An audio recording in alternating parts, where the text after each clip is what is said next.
have not like actually recorded a normal episode in a long time. Especially since we had to like record 3 weeks of Halloween content. shit. Yeah.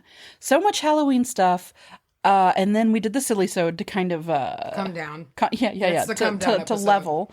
And then today we're back at it with like actual witchy content. What are we talking about? I brought another house plant for you. If you tell me, what is it? I'm talking about a nerve plant. Oh, that's what you were looking for when you found your goddess. Can we talk about your thick goddess plant that I haven't seen yet? And you were right next to her the whole time you were in the kitchen. She's on the dining room table, like in the center. Like she was choosing to hide herself she's from literally me. on a pedestal. She knows that I'm in a low place, and she was like, "You can't perceive me." I know what you are, or what is I know what she is. I saw them hanging because I've wondered. They got kind of like, what's it called? Oh, she is. Well, here's the thing, and this is something I'm going to talk about. And my topic is that very routinely, things are mislabeled when you buy them at plant stores. Yes, and she's not. She looks like a money tree. She's not. You were right. It's a desert rose. Desert rose. And so that she's technically a desert rose bonsai tree. So here's to hoping. I'm going to do the best I can. I'm a little worried. Like she was already brown. Her leaves were like a lot of her new growth was already brown and dead when I found her. Sure. So I hope that like I can bounce her back. You know. Well, here, do we have any like desert rose? Yeah, if y'all please let me know. Desert rose care. Yeah. Hit me up because she's very special. If you haven't seen this plant yet, go to Macy's Instagram. Was it Macy's or ours? It was mine. Okay, Macy's personal, which is what? At Macy Anise. Yeah. At mayonnaise. And it just looks like the trunk. The thighs. The like belly and thighs. I mean, like, especially the belly and thighs. Like, even thigh brows included. Like, right. It's like some thick, juicy fucking thighs. Yeah, and the thing is, it's not like you have to squint. No. To make this work. No. This is proud. This is a human body. And she's in like this sexy kneeling. She is kind of like, like one thigh is like, And the way that it just transitions right around where I think like the breasts would be. Kind of, She's like, it transitions into this plant. It's a gorgeous fucking thing. And I love it. And I want to make sure she lives. Yeah, she appeared to you. Very much so. Yeah. And can you imagine if you killed that plant? I know, that's why I'm very concerned. Yeah. And it was one of those things like I brought her home and then noticed the browning that was already on the leaves. And I was like, oh, shit. No, what's going to happen if I let this plant die? Because I don't take letting plants die well anyway. I haven't had a plant die in a while now. And so when they do, it's very upsetting. And she would be a real slap to my plant confidence. I just imagine you just wide-eyed and shaking for like 3 weeks. Yeah, what's going to happen now? What did I do? What is she going to do to me? And let Gaia die. Yeah. She kicks the door in and like walks in. God. Okay. So you're talking about nerve plant, which is not what we're talking about. Right. Because I've been doing research because I was like, this isn't a money tree. This isn't right. And so because I've only recently just confirmed that it is in fact a desert rose, I don't have a topic about that. Okay. But I did know for a fact that I had a nerve plant. And I'm going to talk about it. They got very social media popular about, I don't know, like 6 months to a year ago because they faint. They are very famous in how they completely faint in the most dramatic kind of limp way. If they need things, if they need water and whatnot. They're known as being very dramatic. Listen, I am all about that. That's why I wanted one. And I'm going to talk about that, like how you need to, be careful about the fainting too much. Are they the ones that now this isn't like the one that you touch and it shudders, right? No. It's not reactive to like touch. Oh, okay. No, it's like if you haven't watered it in enough time, it will just completely give up. Oh. And like it'll look fine the night before you go like when you go to bed, and then you'll wake up and it looks like it just completely died. I love it. Overnight. I love it. And then you'll water it and in like 30 minutes it'll be back fine and happy. What a Leo plant. Very dramatic. Huh. Very vocal about how it's what it needs. Yeah. Well, good. Listen, we all need to be more vocal about what we need, I think. Because how else are you going to get what you need? What did you bring me today? I am pulling it up right now because I want to... Where did it go? Pull it I'll take it. I'm talking to you about hematite. Hemoglobin. Nematodes. I feel like you've talked about hematite. No, dude, I haven't. Are you sure? I'm pretty sure that I haven't because there's some revelations. There's some myth busting that goes on in this episode today. There's some. I'm here to expose and shake the hematite community. So buckle in and get ready for that. Wow. And there's no way for me to know which direction we are going. Is it raining? Is this the second time we've done this in a row? Yeah, okay, yeah. great. Remember, we died. We just live in loops now. Yes. Yeah, it's like Bly Manor. You know how you just like you go. What is it? You get tucked away. Yeah. Which, by the way, when what was her name? The like house mom, or what was she? She was like the director of the whole house. It wasn't. Was she the maid or the nanny? What? No, well, not the nanny, because that was the. She was the like the manager. Yeah, like the house manager. Yeah, she's like, I don't remember what her name was, like her title. But when she first, now, I guess not true spoilers, but if you haven't watched it, go watch it. Bly Manor. What is it? Haunting of Bly Manor? Yeah, I think The Haunting of Bly Manor. It's beautiful. Oh, gosh. You'll cry. Oh, gosh. I cried so much. Your one eye? Oh, both. Oh. Yeah, no, it really was, it was very sweet. In a very sad way. But still very sweet. Yeah. However, that said, when that one character starts to go through what she's going through and she starts to kind of realize, or you as the viewer starts to realize it's very intense, that something isn't right, you're like, oh, this is fucking with you on a different level. Yeah. Like, yeah. You start noticing like repetitions. Yeah. And that's where I feel like they start getting you. You start noticing things that should, have already happened, or like kind of things that shouldn't be possible, Yeah, you're like, hold on, wait, what? Yeah, it's weird. It's very subtle. I love a show that'll fuck with you. It does, yeah. It fucked with you different than The Haunting at Hill House. And people shit all over Bly Manor because they were like, it's not as scary as Hill House. It's different. Well, it's different. I don't think it's as on the surface scary. No, Hill House was like, kind of, they would lean into a jump scare. Yeah. And more honestly than I thought they should have. And I love Haunting a Hill House. But there were a couple instances of like zombie big mouth for like no real reason, other than for the jump scare element. I feel like, especially of like all the dead scenes, or of like any time that what's her face shows up, the one that dies first. Yeah, the sister. Yeah. She just showed, and she's always like a jump scare. I feel like, and I think they leaned. It's because she can do amazing things with her face. She really can. She's so incredible. I know. And apparently, I didn't realize she was in Her. I've not seen Her because I don't want to go there. You. Yeah. Yeah. Well, see, I only know because that's the same thing. I don't think I would want to watch You. Yeah, I don't want to. Her was the one with Joaquin Phoenix. Yeah. Okay. Different. Where he falls in love with the Siri basically type thing, right? Okay, I don't know. Don't come at me. I don't know what it's about, but anyway, watch Bly Manor. Here we are again having another silly sode. Yeah. Should we flip a snack to see who goes first? You can flip a Smartie. I can flip a Bic lighter. Okay, flip a Bic. We're also a little goofy because we just signed the prints when we're packing. We signed a fat wad of prints. It was a load. Yeah, a fat load of prints. Yeah, my fingers was hurting. Yeah. And they're gonna be more because we got to pack them up, dude. And pack it up. I'll take it. These are the songs. Both of those were mentioned in what might have been cut.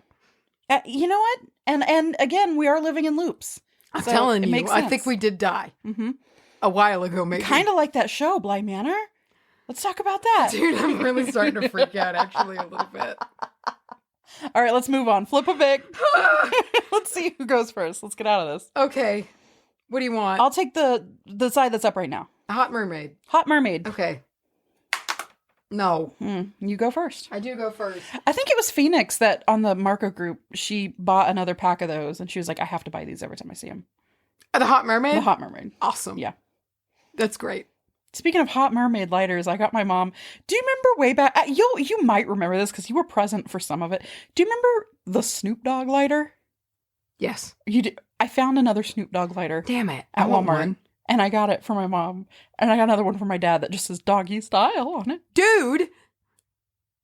It's at Walmart. I've developed a real soft spot for lighter hunting. I found a mixed pack of Bics that is super cute. It's white with like crochet rose or like cross-stitched roses on it. It's Beautiful. the cutest old lady grandma looking lighter you've ever seen. Why are lighters so cute? They're marketed to stoners. Yeah. Yeah. I figured that out as I was saying it. Absolutely.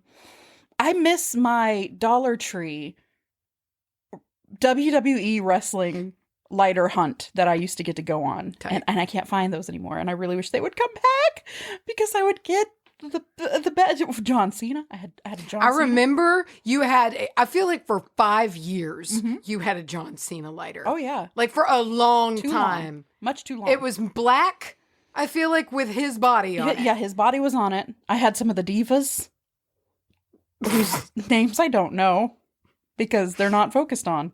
No. Yeah.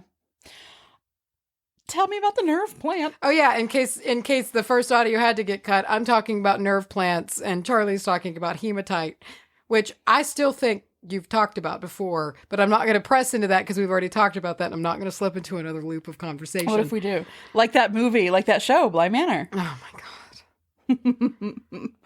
Dude, here's the thing. If we have talked hematite before, and I don't think that we have, because again, I'm here to shake the community with what I know about hematite today.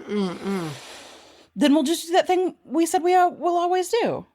We'll get hammered and make it a special next time. Well, that's if we both talk about it. I know, but we also said if we ever just revisit a topic without purposefully doing it, we'll do something. We also said we were going to meditate before every episode. Do you remember? The 5th of September. That was cute. Yes, I do remember that. And I remember we did it once or twice. Once. Yeah. The one time, and then we said we were going to do it again, and we never once did. We also said we were always going to record 2 episodes back to back. Yeah, in that. And here we are the day before the episode comes out recording the episode. Listen, sometimes you just get confident. Sometimes you get cocky. Yeah. These wheels are real greased at this point. Now listen, we know what we're doing. Yeah. We're pros now. Yeah, broke in. Speaking of being pro, you're tuning in to this 2 years in a row winning outstanding podcast of the year, WBAH 2020-2021. Whoa! Yeah, man.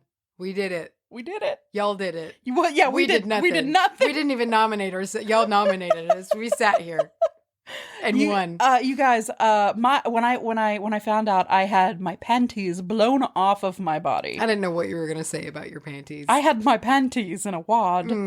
No, I was blown naked. Wow. By the news. Yeah. Clothes. You ever do that? You get so shook by something, your clothes just the threads themselves to pieces. just unravel. Yeah. Yeah. It's like the Elvish rope. You just tug on it twice and it undoes. Whew. Yeah. I did not. Of course, Kim is who let me know because she knows everything before me. Yes. Ever. Same. About our own show. Yeah. And I just remember I was just like, what? What? I know. Yeah. We're obviously, if you can't tell by our voices, we're obviously shocked. Yeah. Surprised. And humbled. Well, like, because we didn't talk about it very much. Yeah. Because, like, I gotta tell you, know. I'm not gonna lie to you. It. I didn't expect it. I didn't expect it one bit. I thought one of the other many great shows that were nominated were going to win over us. Yeah. There's some good ones. I mean, yeah. But hey, look. We do get a whole hot another year. Oh, and you're gonna hear about it all goddamn year long. And now everything we do, everything we produce, and we have a year, not necessarily starting at the new year, not necessarily starting now, but we've got, well, I mean, maybe starting at the new year. We've got a year of production. We've got stuff coming down the pipe. Yeah. We have things in the works, dude. And every single thing is going to have WBAH, Outstanding Podcast of the Year, 2020, 2021. We need to make, like, you know how like Sundance Festival has those little weedy thingies? Yes, we need to like make one that we have 2 now. Yes. You know, and it's like, and they're similar but slightly different. Yeah. Yes. So thank you guys so very much for once again going out of your way. You didn't even have to, dude. No. To nominate and to vote for us. And truly, I know we joke a lot and we make jokes about how we're uncomfortable with any type of praise or recognition or any of this. But thank you guys so much. That does mean a lot. And it's really fucking cool to make something that you work hard on and you're proud of. And then people are like, hey, we like you. It's chill. Recognition. Yeah. It's what we do it for. Yes. We do fame. it for the applause. Yeah. Applause. Get through my headphones, you loose piece of fucking hair. I can't deal with it anymore. And we're done saying thank you. All right. Let's move on. I've done all I could do. Hey, Macy. Huh. Talk to me about the nerve plant. I'm talking to you about the... Talking to you! A little nerve plant. And the nerve plant is a mine. Oh. Wow. Yeah.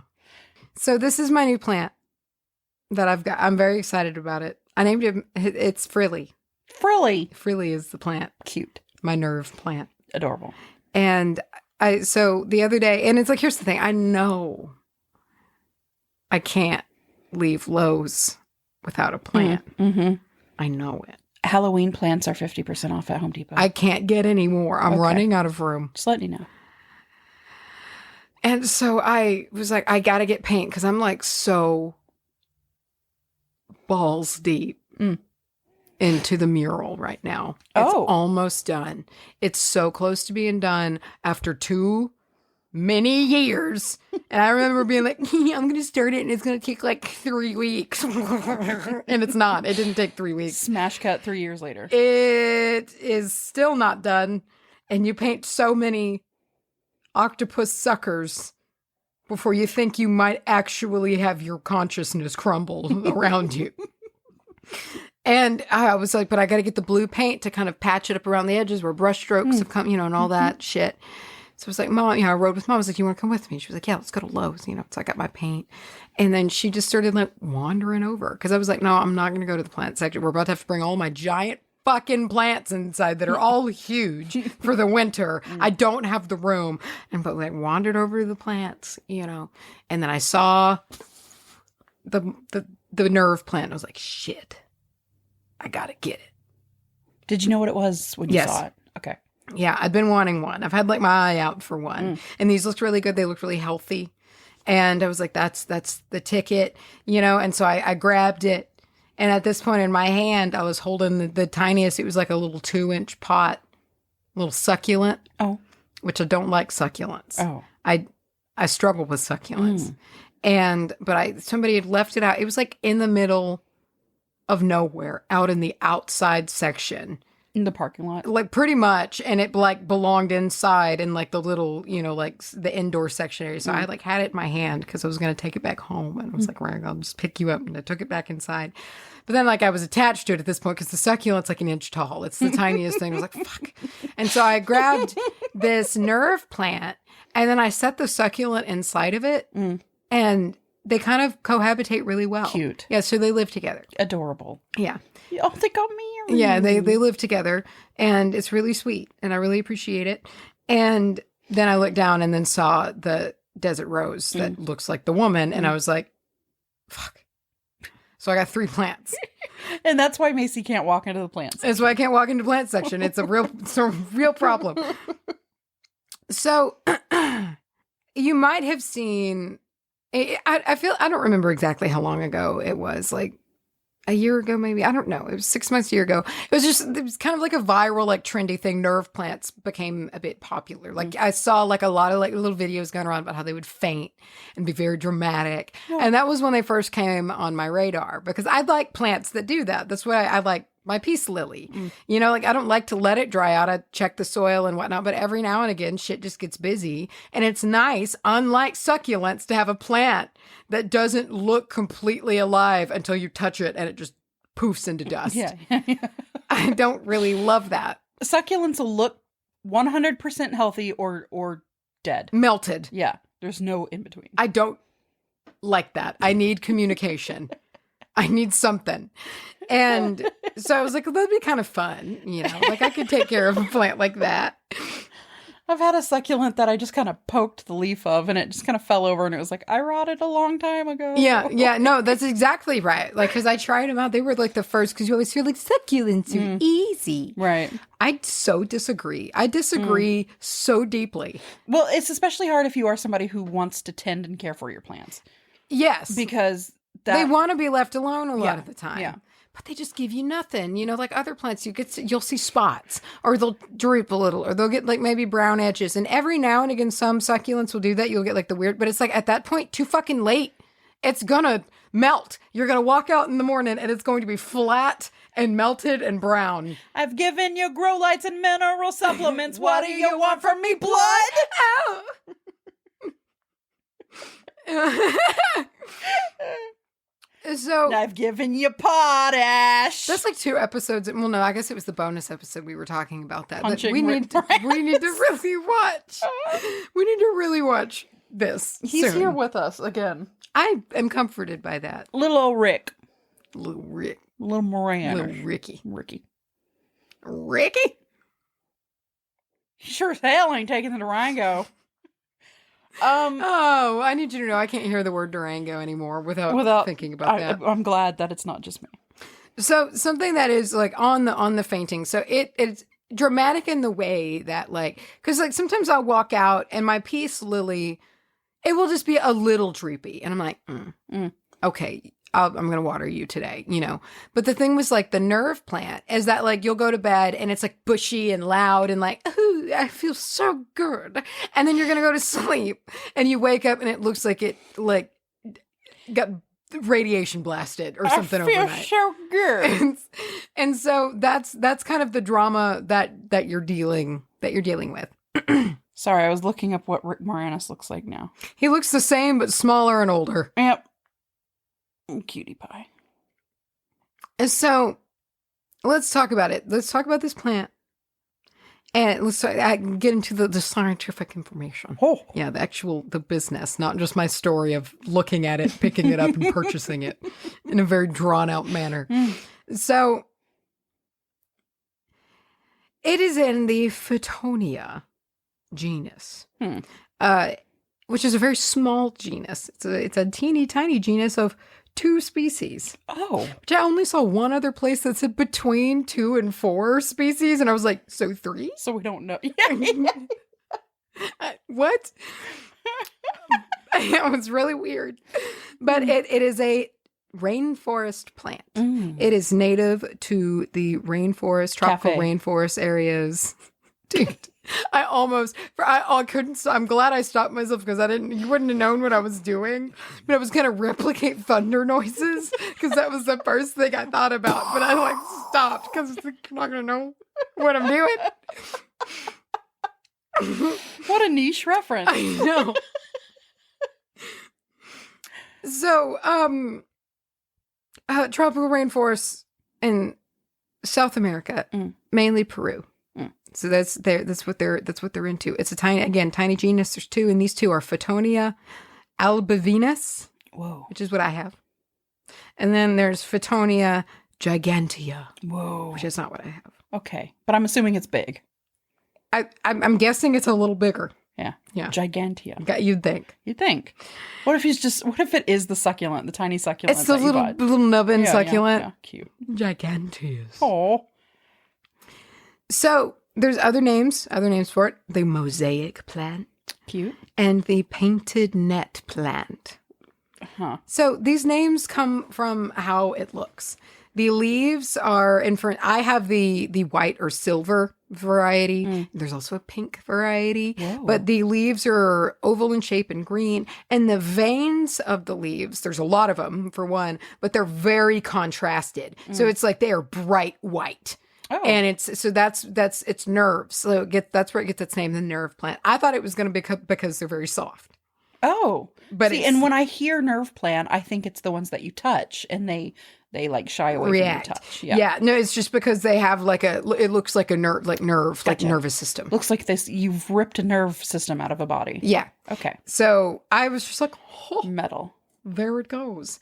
It's very distinct appearance, and everyone who's walked by it so far, like Mom and then also Hunter's mom, like have stopped and been like, oh, like it's very interesting to look at. How I like the leaves a lot. And it's just kind of a cute plant. It's like a little bushy, kind of shrubby, little like droopy creature, little creepy. It's cute, creepy. And if you prune it, it stays kind of bushy and upright. But it can get a little like it's a cute plant. I don't know how to. You just got to look it up. It's cute, and that's our tagline. Wabah, look it up. Just look it up. Honestly, and. You can get different sized ones. Like none of them get huge. It's just basically they just expand at the base. But you can get the like little like 2-inch or like 4-inch pots that are kind of like the small ones. Mine's in a hanging basket, so it's a little bit bigger. But you can get different ones depending on what your budget is. And as for the care, they're listed as moderate. Oh, so they are a little touchy, but they're traumatic. But manageable. So, they'll communicate with you, but it does, you need to pay attention to it. But it's not like you got to like whisper sweet nothings to it. It's not like one of those very but like. You could. And it would probably appreciate it. Cute. Always whisper sweet nothings to your plants. Always. While caressing a leaf. Oh, just smashing one between your fingers. It's just stop. Yeah, and your sweet nothings are a little inappropriate. Yeah, just put Mozart back on. Yeah. I want to put you in my boxers. God. Gross. I can split your leaves with my teeth. Anyway, I want to take after that strangeness, I'm going to take us like on a little envisioning trip. I'm going to shut my eyes and listen. Just like how we did last time with the peace lily. In talking about the care of the plant, you need to put yourself in the environment that the plant comes from. And this is very similar in how it's a jungle environment. So as mentioned above, it's a tropical plant, or at least it's a rainforest plant, and mainly hailing from Peru. So let's kind of go through the climate checklist that you have here to get an idea of what environment the plant needs. Moist.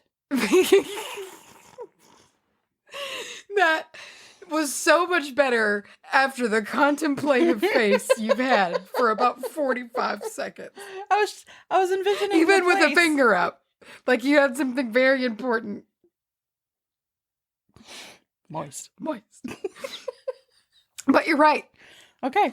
So let's come with me. Oh, come with me to this jungle environment as we talk about it. So you're standing in the middle of the rainforest. Cheep, cheep, cheep. The birds. I'm doing the sound. You're doing the story. I'm doing the background sound. Perfect. So you're barefoot. No, it's not muddy. Oh. You're just standing still.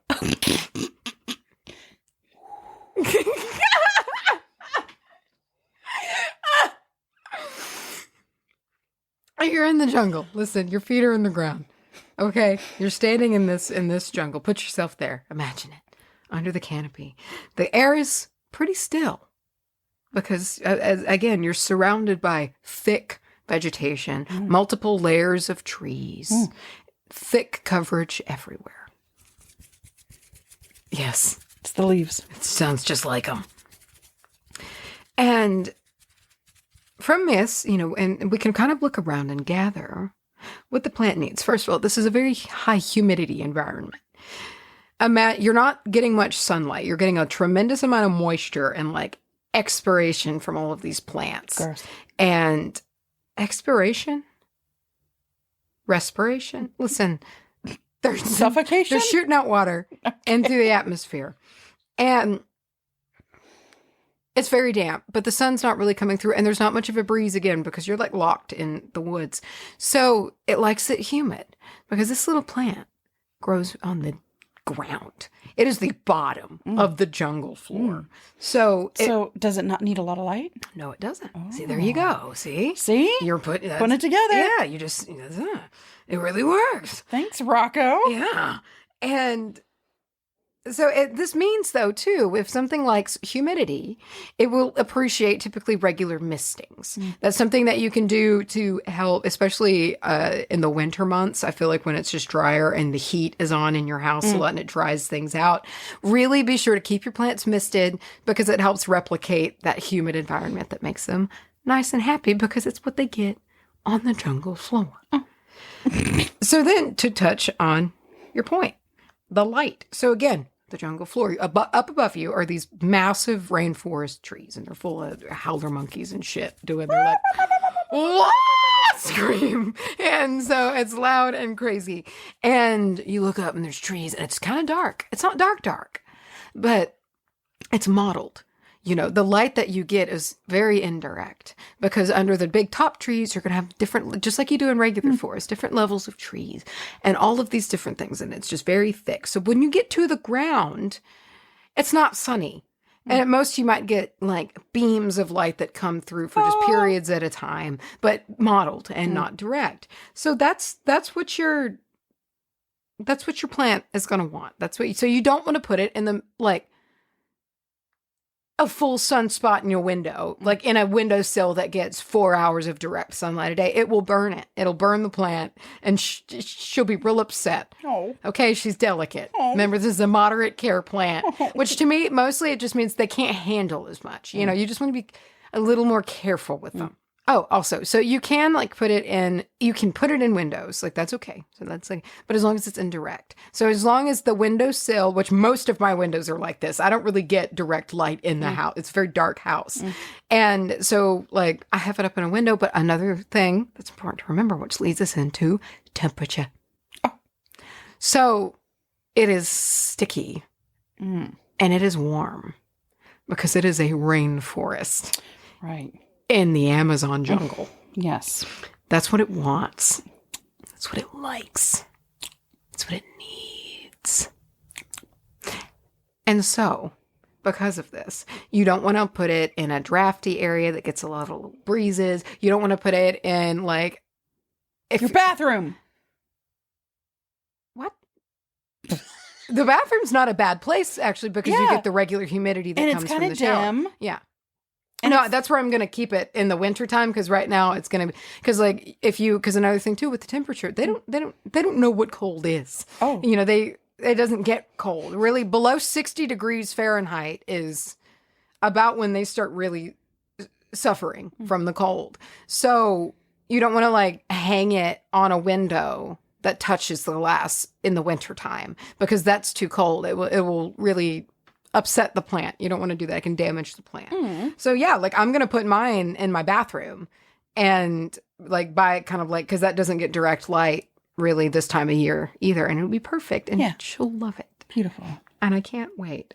So also back in the rainforest with your feet in the ground. Are we back in the rainforest? We're back in the rainforest. Your feet are in the soil. And interestingly, you're not in the mud.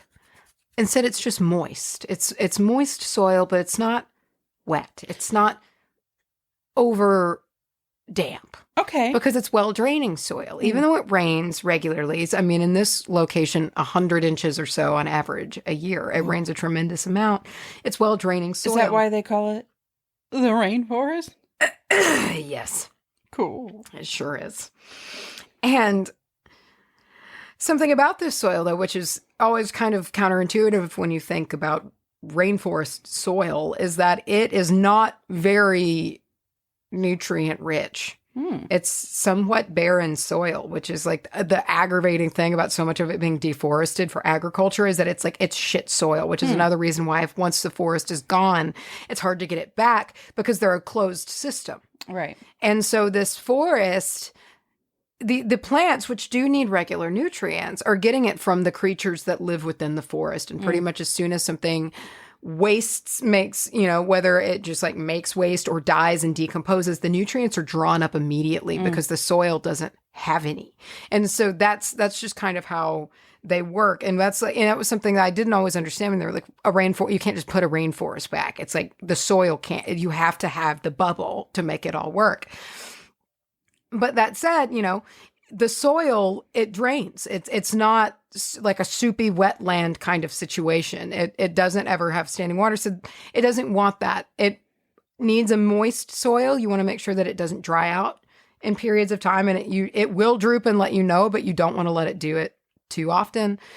I'll talk about that in a minute, but like, you just check the soil and make sure, because like in the rainforest, the soil's not going to dry out. It's not going to be sitting in standing water, but it's going to remain moist because it's a humid environment. It's not getting drafts. It's not getting direct sun. Again, you can stand in the forest, look around, and that's what you see. It's like a bathroom. It's just like a bathroom. Just like a bathroom. And so you can kind of think about that with the water. Like they do require water. They're not like a desert plant by any stretch. You need to water them regularly, but just make sure, and also make sure that the drainage dish, if you do that, I don't like them. I don't like using the sitting water pots. I just feel like they're asking for trouble.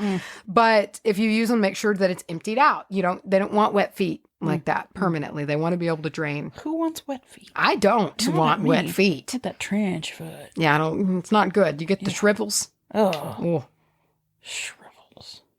And one thing, so about the fainting, while it is interesting that it can do it, and while it is helpful in its own way that it can tell you when they need something, you don't want this to happen too often. Don't let it be like your thermometer. Right. Okay. Yeah. Don't be like, oh, she's drooping, let's water it. Don't do that. Because like, just like us plants have immune systems.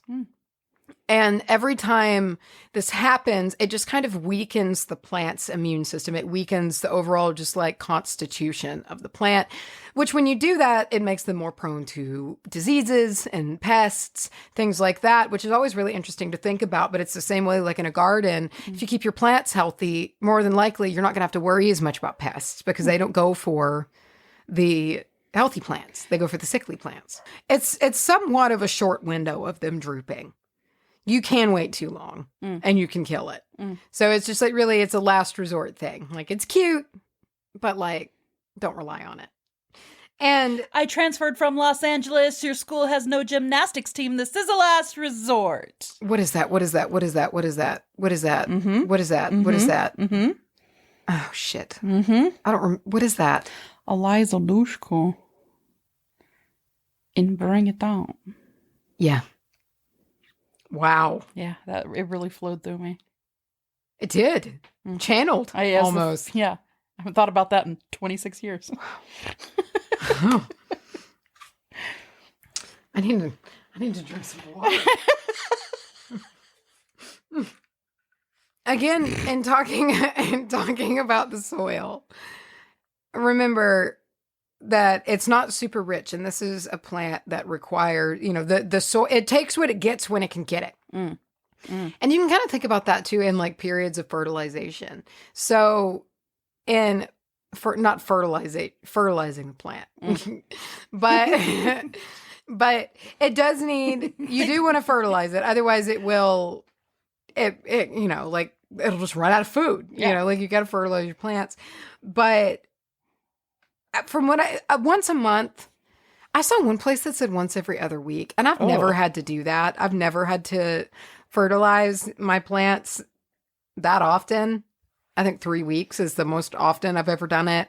And you do it less so in the winter months. Like spring and summer is a good time to do it because it's growing actively. But in the winter months, you don't have to do it as often.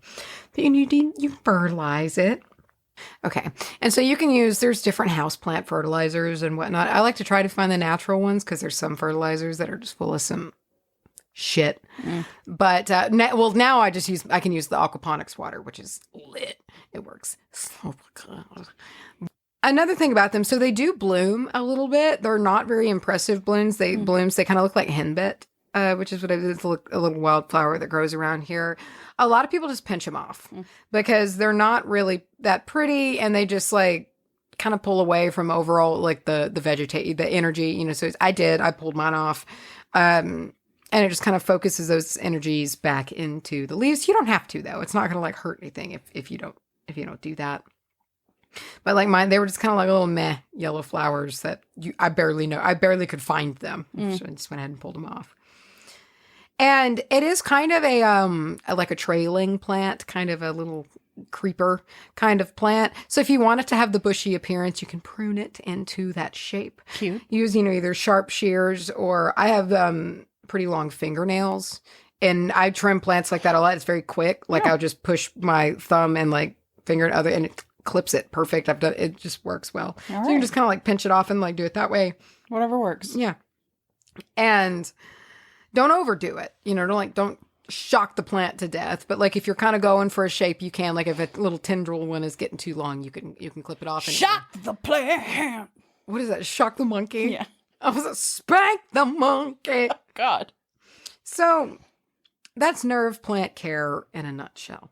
It's really not that. Again, if you think about its environment, you can kind of be like, well, probably low light. Okay. Likes the humidity. Moist, but not wet.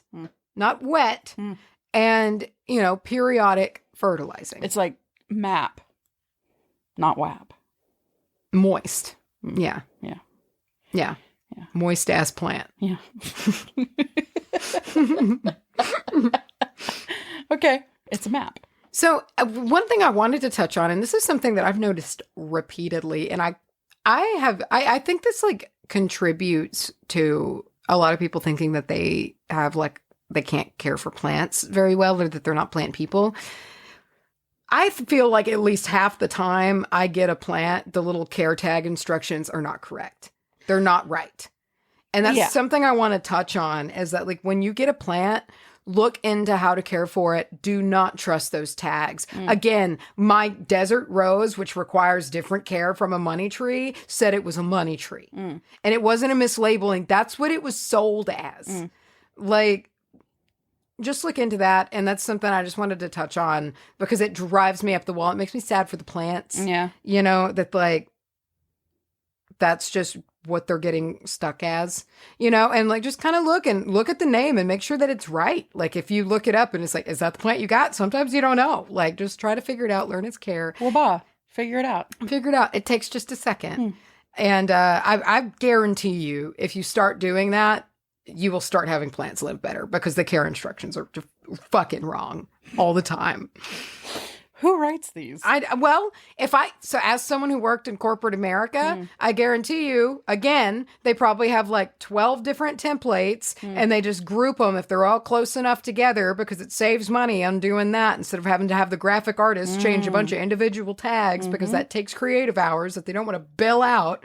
So there you go. That's my guess. And so they're just like, close enough. And that's how they do it. Macy coming for corporate America, taking down the plant business. Because that's capitalism. Because it does. It saves money. It cuts corners. And I just feel like it's plants. Nobody feels guilty about it if a plant dies. So they're like, what's it fucking matter? Jeff Bezos, that capitalist pig. Capitalist pig. Was that Eve? Yeah, Eve. Capitalist pig. So just get a feel for your plant. If you connect to it, if you obviously had a moment of connection with it, take a moment back to learn about it. And it will thank you for it. Like in my experience, plants aren't that hard to keep alive as long as you know what they need.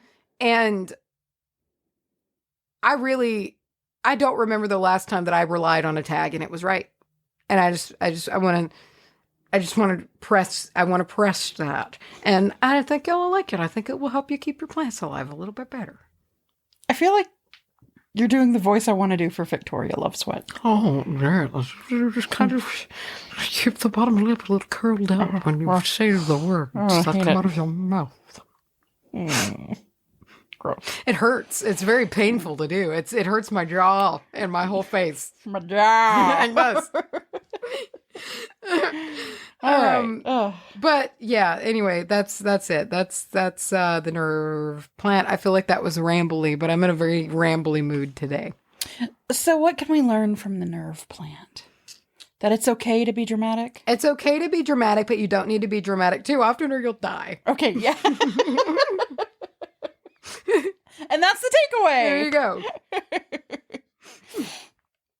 Hey, Macy. For the first time ever, we have a book of poetry. We do. To talk about as today's sponsor. Yeah. Yeah. And I'm really excited about this. I'm moved. I've been deeply moved, and we're talking to you today about a new collection called Major that has been published by Luck Zytowsk. It's great. The reason it's called Major is because each major arcana card is like the title of every little poem. Yeah. So there's the strength card poem and temperance and judgment and stuff like that. Yeah, and these are very moving, very emotional, very raw poems. Very reflective. It's very. I enjoyed reading it. It was something that I connected to. It's like the ones that I really connected to. I put myself in situation. It was very in like it's something. It's like shadow work. Yeah, and it kind of felt, but it like in a really good way. And I really enjoyed reading it. And same for me. There's a few that really have wormed their way in. Yeah, and that I will revisit. I'm a fan of a good, hard hitting. What did you say? Not intense, but moving. Yes. Poem. And we have a little bit here from the author themselves that we'd like to read for you today. My name is Luck. I use they, them pronouns. I'm a queer witch and writer that just graduated college last year. Congratulations. Hey. These past few months after graduating have been difficult, filled with rejection and the unknown. So I decided, fuck it. Why not just do the thing? And what was it? I love it when people just I do. Do the thing. People do the thing. So I began working on and refining and publishing my very own poetry collection. I started writing poetry years ago as therapy. I don't know why I did that. Years ago as therapy, writing things that I have always been too scared to say. I've never been good at speaking to people, but writing, whether poetry or stories, is less frightening, but somehow more intimate. And I think intimate is a good way to sort of sum up a lot of this, because while it is so deeply personal to Luck's experience and things that shaped them as a person, poetry is kind of one size fits all, I think, in a lot of ways. Yeah.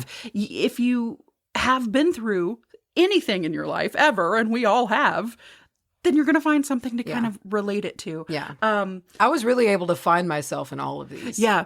Yeah, absolutely. And even as you're reading it, it may not be the same circumstances, or maybe it's exactly the same circumstances. Yeah, some were. Yeah, and you're like, oh shit, they nailed how that feels. And again, I just want to, like the very first one that you jump in with, and I don't want to give too much away here, but the first one you jump in with is a perfect, accurate poem about like a therapy session. Yeah.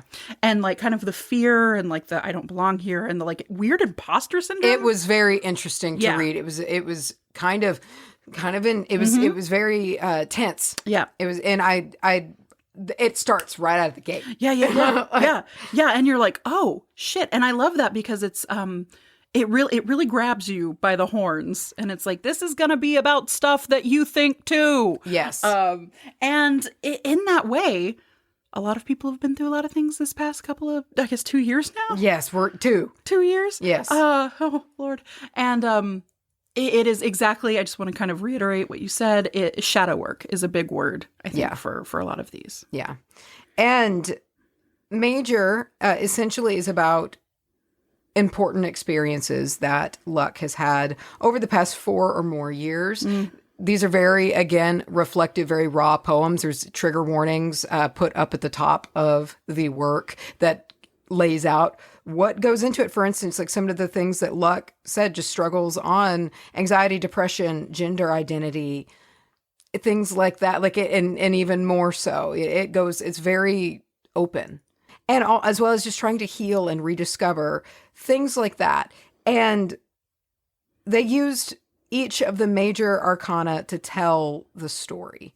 And I really think that comes through well. Even though they're not very long, each poem isn't very long. It's so concise and bottled up, like buttoned up. Yes. In a way to where it's like, and the last line, there's some lines in here that, and like sometimes it was like the last line, the conclusion, and it's just like almost, it's like a mic drop almost. Like it's really yeah. Like, Exactly. Damn. Yeah. And it does feel like it's kind of wrapping up mini stories. Like, again, in that very first one about kind of feeling not damaged enough to be in therapy, but knowing you're damaged enough to be in therapy, like it ends and it's like, hey, maybe this is okay this after is all. good. Yeah, this is good. This is good. what were you Yeah, saying? here. And this is something that was really interesting. And so some of the poems are upright, some are reversed. And like actually when you're reading it, the text is upside down. Like you have to flip your it book to read it. Yeah. Highlighting or alluding to moments that they've had during major turning points for them, good or bad. And so again, so Major is available. It's on Amazon. It's on Barnes and Noble. It's on paperback. It's on Kindle as an ebook. And again, this was written by Luck Zytowsk. This we'll put it all in the notes so y'all can find it and read this work of art. Check out the website. This is Beck Luzzy, so BECKLUZY.wordpress.com. And the Instagram is the very cutely named @LuxLibrary. Yeah, y'all go look at it. Go look at it. It's Check it something out. very special. I was reading it and I was able to know that this was special. It has sigils in it that when you read them, like you feel it. You like look at them and you're like, oh, and because it follows these very powerful poems.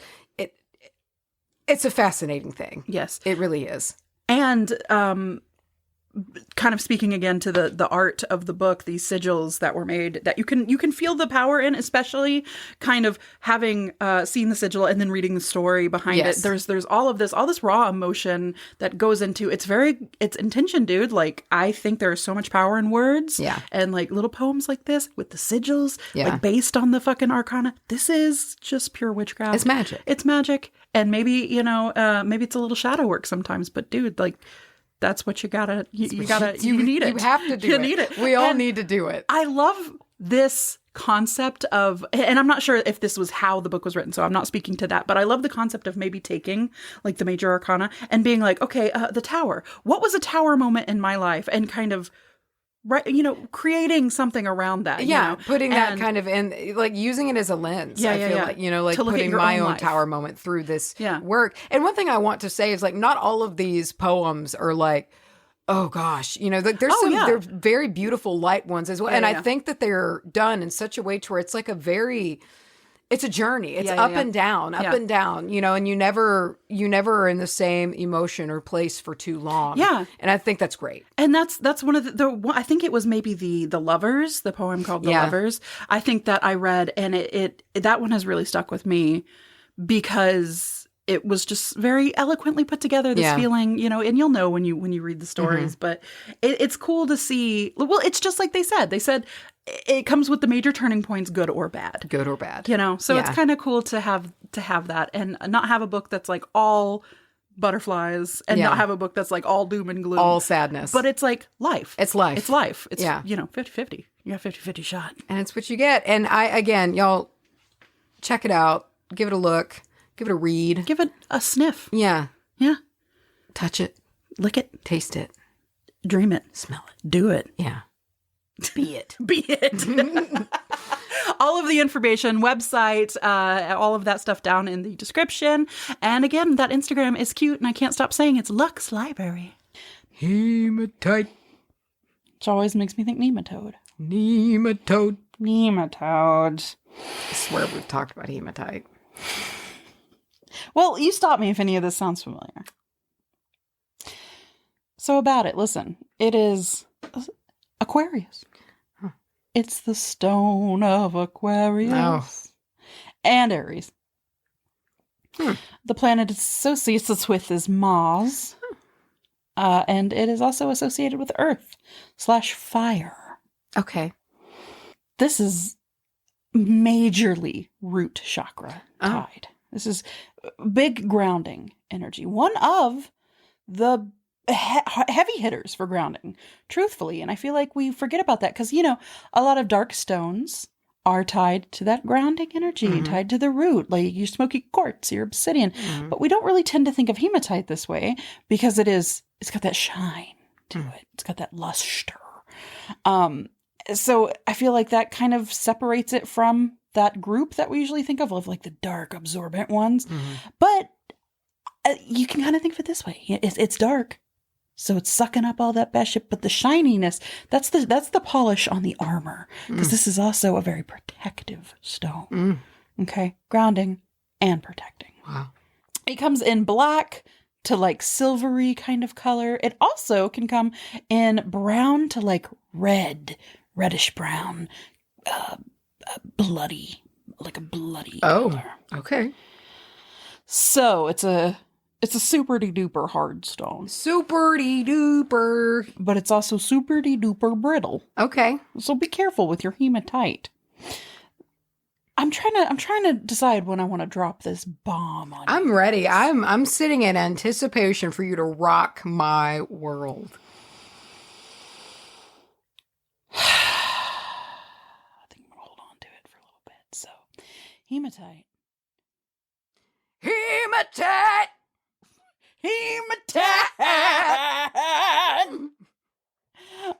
So in the past, the hematite that I think that we think of is typically black or that black silver. But the red kind has been very popular in the past. In fact, it gets its name. It's derived from the Greek word for blood.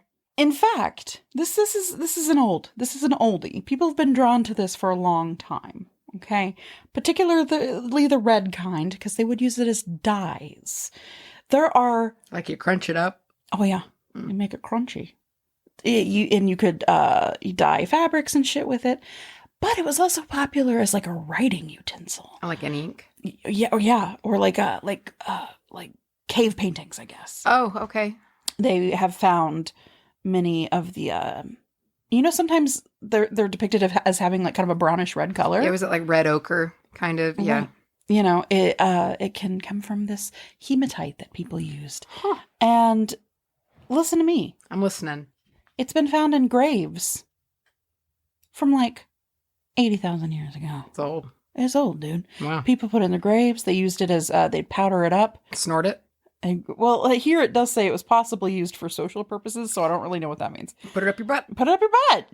Hematite. Put it up your butt. Hematite was also in the past, and this is just fucking lit to me, and it rockets it up to one of my favorite stones, gems, I don't even know what to call it. It was used as mourning jewelry. Big time mourning jewelry. I mean, that was like a whole period you had to go through. Oh, yeah. It was like a year. Yeah, the mourning period where you would like wear your veils. Like a full calendar year. It was like a lot of rules, man. A lot of rules. Same color dress every day. Well, black. Yeah. That's pretty cool. I'm down for that.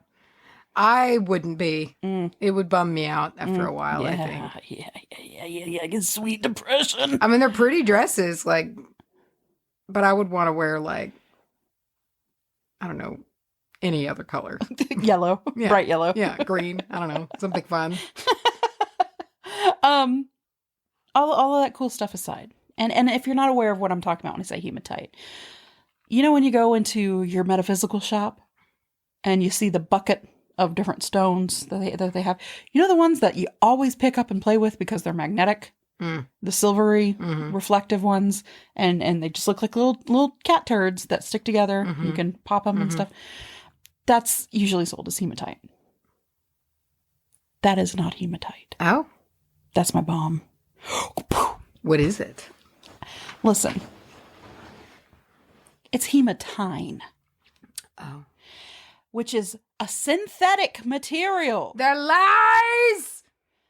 That is started by being sold as magnetic hematite. But it has since been shortened to just hematite. Real true hematite looks a little bit more like iron. In its formation and in its coloring and stuff like that. It's similar. Not all smooth and perfect and super shiny. I think that you can kind of polish it that, way. If we can play it that way too. But no, it looks more like an iron deposit. Or even, it has a pyrite-y look to it. But instead of like the gold or whatever color, it's more of like that black iron kind of color. And the thing is, it does naturally possess a very light magnetism to it. And yes, you can amp that magnetism up through like heat and other kinds of alterations. Sure. But it is nowhere near those little magnet rocks that you go into the store and you can stack them 20 feet high. Oh, yeah, you can. And they grip together and tight. They do. They get there. That is not hematite. Well. And if you are using it as hematite, I just slightly would like to just check it. Just check it. maybe check your sources a little bit. If you want to get some hematite after this, for the purposes that I'm going to go into, make sure that you are getting a true hematite and not hematine.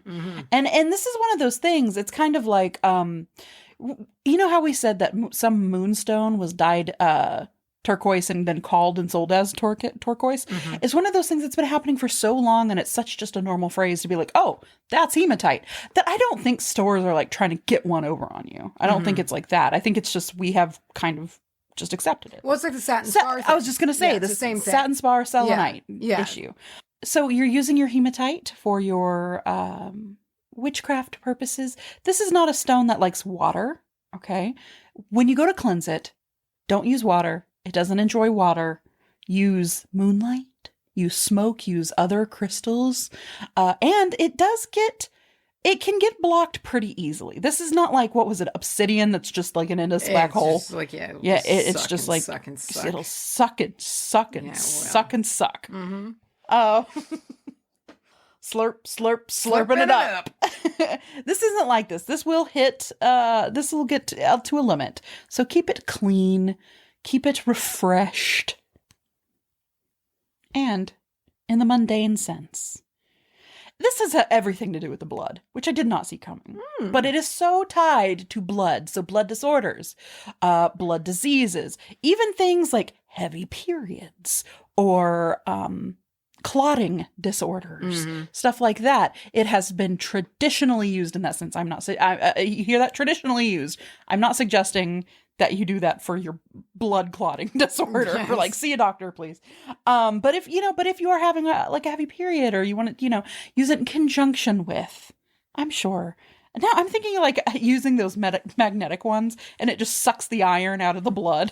And just like gone. Pulls your whole like business out of your body. Oh, can you imagine? It like leaves blood, like a blood, it brings it to the surface. It leaves like you can leave a trail. Yeah. Oh God! Ouch! Ew! Ow! That really nasty. Hurts. Really hurts me. Anyway, so things like high blood pressure, stuff like that. Hematite could be a good additive to add to your regular doctor prescribed medication. It is also a wonderful, invaluable to empaths. Wow. Yeah. Because not only is it that super, super duper, super de-duper grounding energy, but it also can help handle strong negative emotions. Now, it's not necessarily a balancer for like the high ups and the low lows. It deals specifically with the low lows. That, combined with the grounding nature of it and sort of kind of bringing you to live in the moment, can be very nice for an empath to have on hand, especially if you're going to a place that's going to be drowned in emotions and other people, even if that's like the grocery store. Because that to me is when even I don't like to go. Right. It's like you just pick up all that stuff and you leave and you just have that cloak. Yeah, I don't like it. Of like miasma. Can we talk about miasma? I'm here to talk to you about miasma. In a metaphysical sense, if you do in fact make sure that you have hematite, real true hematite, and you want to use it in your practice, it is wonderful for, of course, grounding, that we've already talked about, and protecting, especially in that empath sense. But it also has a lot to do with confidence. A confidence spell, and which makes sense. To give you that big fat root.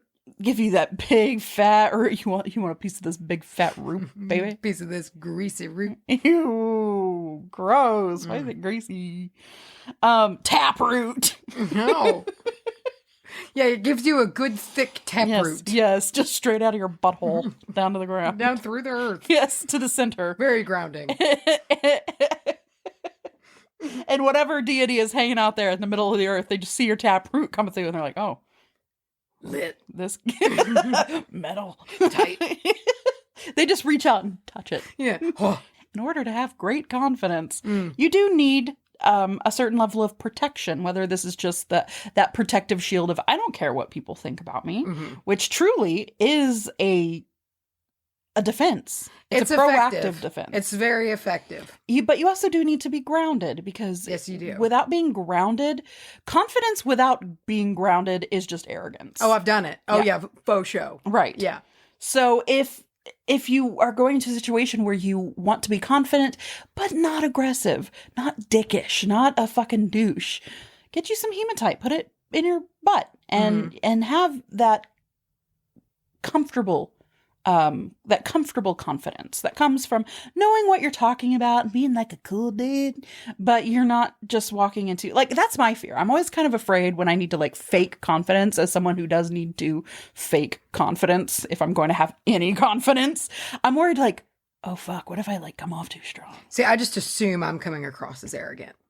It's like my social anxiety is that I'm always trying to be like, I'm thinking like, have I talked about myself too much? Right. Have I, like, am I being too much of a know-it-all? Did I interject when I probably shouldn't? Like, I automatically assume I'm being like strong army in the conversation. Army Hammer. Army Hammer. The cannibal. Actual cannibal. Actual cannibal Army Hammer. We're in a loop again. Shit. So you would benefit from some hematite. Real true hematite. Because none of this dick. None of this, what was it called? Hematode? Hematine. Hematine. None of this hematine shit. And also, just to be a bummer, again, most hematite out there is hematine. So even if it's in jewelry and you're not using it for whatever, I guess if you have it in jewelry and you're not using it for witchcraft, who cares? I guess. But if you are kind of wearing around your magnetic hematine, that's fine. If you have put some kind of charm into it, if you have put your energy into it, if you have assigned it a task of doing whatever it is you want it to do, dude, that's still valuable. Don't feel the need to like chuck your fucking hematite. Yeah, also because you believed it was when you put it there. Exactly. Intention is everything, dude. But that's hematite. Hematite. Hematite. Hey. Hey. Do you feel my hematite? Gross. Do you feel my hematite? Do you hematite? Do you hematite? Or am I only hematite? Is this burning? Or is this hematite? I hate it. So how was the return to the regular episode for you? I feel like it was sloppy for me. Yeah. I feel that too. Yeah. I definitely know that the behind the scenes stuff has been a little bit of a slow go for both of us. Yes. Yeah. Yeah, I struggled getting my notes done. I struggled in conveying them. I feel like I couldn't convey them in a way that I was wanting to. I definitely didn't organize the way that I usually do. I don't know what it is. And I've not like been nervous about it or anything. It's just like, I just have not been able to move in a way that is of my normal level lately. You're losing it. I've just been really like chilling is the thing, which is weird for me. I don't usually do that. You don't chill. I don't chill. You have no chill. And I've been really chilling, just like taking my time chilling. I love that little picture I sent you of that art I found in like a Goodwill or something. I forget where I was, but that little fairy picture, it was a small child, the small black-haired child. She was like wearing a fairy costume, just sitting in the woods. And I zoomed in on it and I sent it to Macy and I was like, but why is this you? And you were like, even down to the deadpan serious child face. Yes. And I rewatched it. And everything about her face is so opposite the picture. The picture's like lots of colors and it's very whimsical.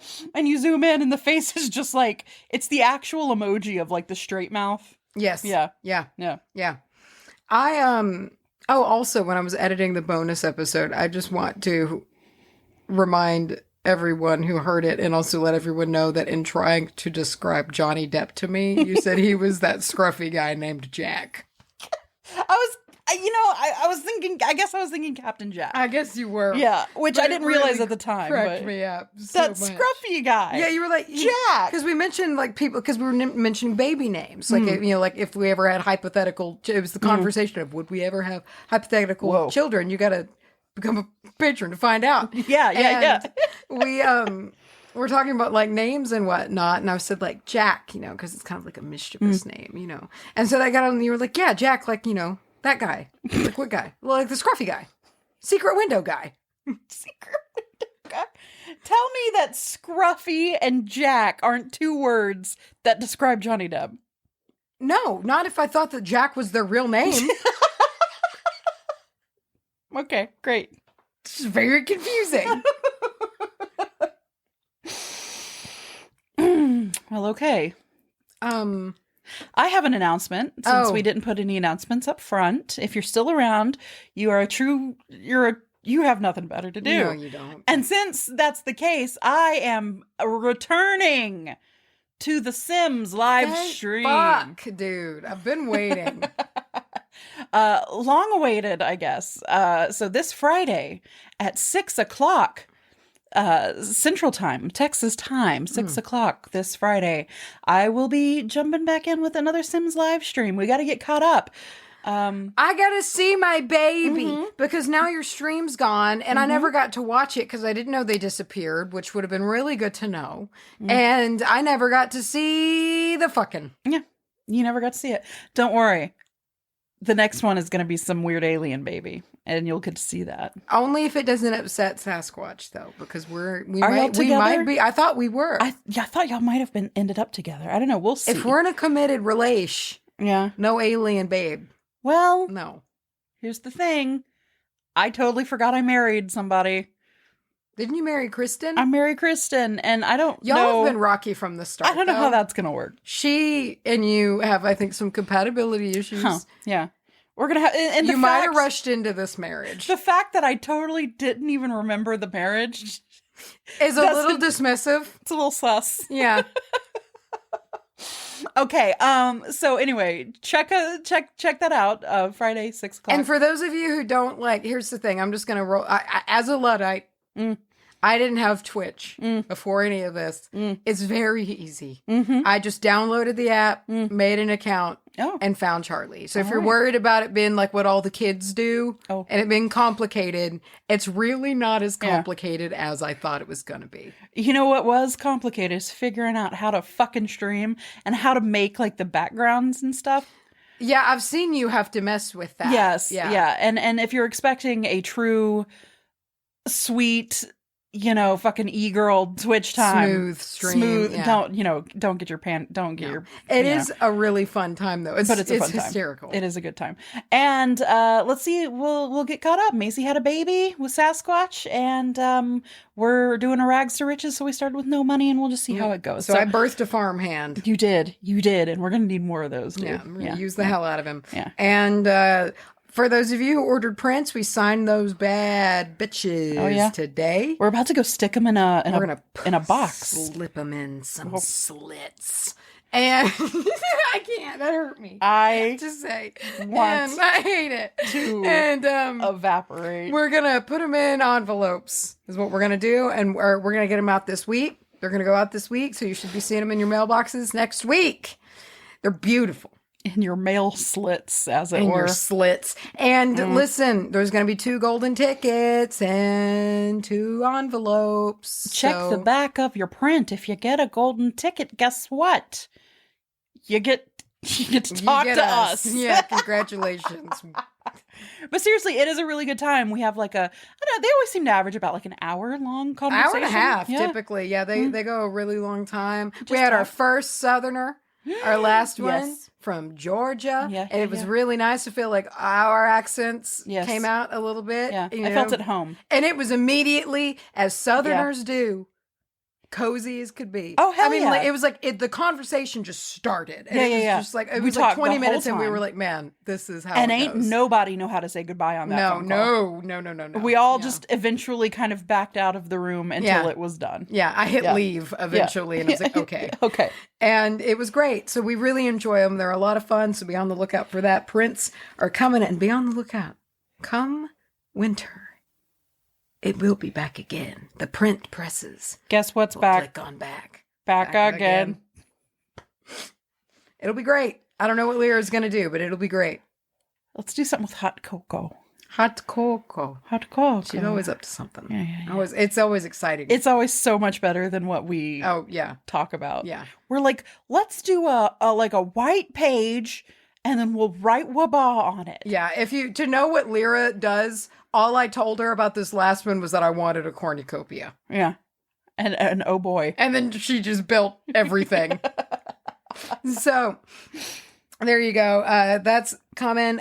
Thank you. Some mail. Thank you to Wicked Witch Co. And from last time, I got to open up the collage. The collage card. That was the collage card. Yeah, it was so great. Sweet. And so thank y'all again. Thank you for the sweet, sweet mail. It's very much appreciated. Y'all are very good to us. Too good. And thank you for allowing us to be once again the outstanding podcast of the year. You better believe it. 2020, 2021. Yeah. 2 years running. Yeah. My mom did say, she was like, well, what about, she's like, now it's a thing. She's like, so now the first time you don't win, it's going to like crush you. Nah, I'm content with losing. I really just wanted 2 consecutive years. Yeah. If we lose, I mean, that's just part of it, because then when you lose your third, you got to come back and win it on the fourth. You see what I mean? Yeah, so it's like, I still got it. Yeah. It's like, I'll be thrilled if we take it 3 in a row. Oh, Jesus. I mean, that's not happening. That will be slick as hell. But if we don't, I'll be like, all right, well, you know what? We're coming for number 4. Mm-hmm. So, either way. So we put out a really great year of content. Yeah. But only for the accolades. Only, yeah. Yeah, it's all really fluff pieces and whatnot that's mainly just commercial and not the good shit people actually like. And then we'll be surprised when we don't get nominated for the 4th year. Ooh. Yeah. Pikachu face. Yeah. Is this content? Yeah. Butterfly. Okay. Wow. We're millennials. Patreons. Be on the lookout and soon for a potentially very long Rocco and Laser video coming out. This is a new look at Rocco and Laser. Yeah, they're developing friendship. And it's a behind the scenes. They're not investigating. They're not investigating. This is not a ghost antagonizers video. It's them hanging out as buddies, like buddies do, with quotation marks around the word buddies. Mm-hmm. On both sides, they both make each other very uncomfortable. Yeah, so. yeah. And I think what happened is they have this love of ghost antagonizing, and that's what they come together, and that's what they blossom out. Yeah, but now. There is some chemistry of real friendship there, but neither of them know how to go about expressing it. Yeah, so it's just deeply uncomfortable the whole time. It's great. Yeah. We had a fun time filming it. It took 2 days. Oh, yeah, it absolutely... Yeah, so if there's some inconsistencies... Dude, in some of the shots, you literally can see the ring light with the other phone on. Oh, fine. It's so funny. It's whatever. It's so stupid. It was our first time ever trying to do 2 cameras to get multiple shots. And we fucked it. We need a professional help. Yeah. And then, we got Kitty Maxwell and Victoria Love Sweat coming down the pipe. I was telling Dad about our romance novel reviewer characters that we've got. And that kind of launched him into something I wanted to put at the top because I thought it was so sweet. But he kind of went in his whole thing about, he was like, y'all are funny as shit. I know. We're funny. I know. He said, really, y'all are funny as shit. That's great. And it has High made praise. It has made my day. That's great. Oh yeah. I'm glad. Yeah. We're funny. Yeah. As shit. As shit. As shit. Shit's funny, dude. Hey, I'm proud. Well, on that note, if you want to see how funny we are, check out our Instagram. We post on it routinely. Yeah. You know what I'm going to do right now? What? I'm going to take a picture. Here, we're going to have some audience participation. I'm going to take a picture right now of something in this room, and I'm going to post it to our Instagram. And then that way, when you hear this and you go to our Instagram, you'll know that the most recent picture was taken as you were hearing my voice. Okay. Isn't that cool? Sure. I'm going to do this Belinda blinked. Okay. And you know what? We're going to do no context. We're just going to take a picture of Belinda. I feel like our Instagram's getting weirder and weirder because we put up the you're going to get audited. You're going to get audited. Edward video, which he's in here too. He's on the table and I have him real creepy like a scarecrow. Cutie. Little cutie. All right. Well, listen, that's up now. So... Did you post that? Yeah, hell yeah, I'm posting that. I think that we need to have a little, like, sneaky if you know thing. Mm-hmm. So when you go and you check out our Instagram, and you see this Belinda Blinked poster with no context, leave an emoji of leave the eyeball emoji. Like the eyeball or the evil eye? Don't leave the evil eye. No, the regular eyeball. Yeah, okay. Like the human eyeball. Okay. Because it has eyeballs on it, and y'all will also get to see why this always makes us laugh. Oh, the eyebrows! Yeah! Yeah. Because it's the print is supposed to be like a woman's eyes. But they spaced them not... I mean, they spaced them in a way that makes sense, but when you look at the spacing in a different way, they have very worried eyebrows. Yeah. The left eye the eyes are swapped. Yeah, I love this Yes, bag. it's good. It's great. Belinda Blinked. And with absolutely no context, she is live. Great. So, see, that's over at Witch Bitch Amateur Hour. We have a Twitter at... Bitch Hour. We're over on Facebook. Come eat with us on Facebook at Witch Amateur Hour, because there's no bitch on Facebook. Truth. We have a Twitter where we did all that already. If you would like to advertise with the Witch Bitch Amateur Hour, which let me say, guys, rave reviews on the effectiveness. So far, which makes me really happy. Yeah, it makes me happy too, because I'm so glad that we, from day one, stuck with this. If we have advertisers, we're only going to do stuff that makes sense. Yeah, and now it's like really leaning into the witchy stuff, and I'm happy about it, and I'm glad, and especially when we get return advertisers. Oh, for sure, for sure. And if that's something you're interested in, if you have a witchy product, holidays are coming. If you're putting something out, whatever it is, if you want the community to know about it, email us at WBH podcast, email us at wbahpodcast@gmail.com. You can also hit us up on our Patreon if you're looking to support the podcast. That allows us to do all the extra content that we do and kind of keep the show rolling. That is patreon.com/wbahpodcast. And of course, we have the Sauce box. Sawzy. That's her nickname. It's a little Sawzy. Which, by the way, Jim and Sawsbox live in the Sims universe. Yes, they do. And Jim is... He's great. He's wonderful. Just to see him walking around. Him creeping. Yeah, for no reason. I think he's so cute with his big creepy eyeballs. I just love him to death. Big eyeballs, little pupils. Yeah, and tiny underwear. Yes. Tiny underwear. Sawsbox, if you are interested in sending us hate mail, it is P.O. Box 865, Canton, Texas 75103. Yes. Well done. You are close. Here's the thing, that picture already has 8 likes on it. Why do people put up with us? I don't know, but blessings to you, Snacko Lantern.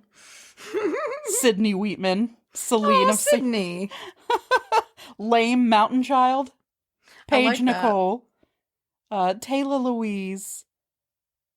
I read this as Hentai Mountain, but that's not correct. Hentai boobies that excite me. And Just a Tiny Richard, which I'm assuming that is our editor. Yeah, look at him.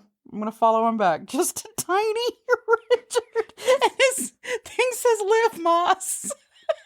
Dude, he's fucking funny. And on that note, after the 15 minutes we just cut out of this. Yeah. You did not want to hear it, guys. I promise you. We are out, and we will see you next week on the Witch Bitch Amateur We'll be Hour. better next week. Outstanding podcast 2 years in a row. Yeah, listen, we have 49 weeks left to get good, to pick it back up again. Get good. We'll be fine. We need to do another experience episode. Yeah, we do. Yeah, let's go get massages. Yeah, let's talk about do we really believe in the power of massage? What is fascia? Knots. Do they exist?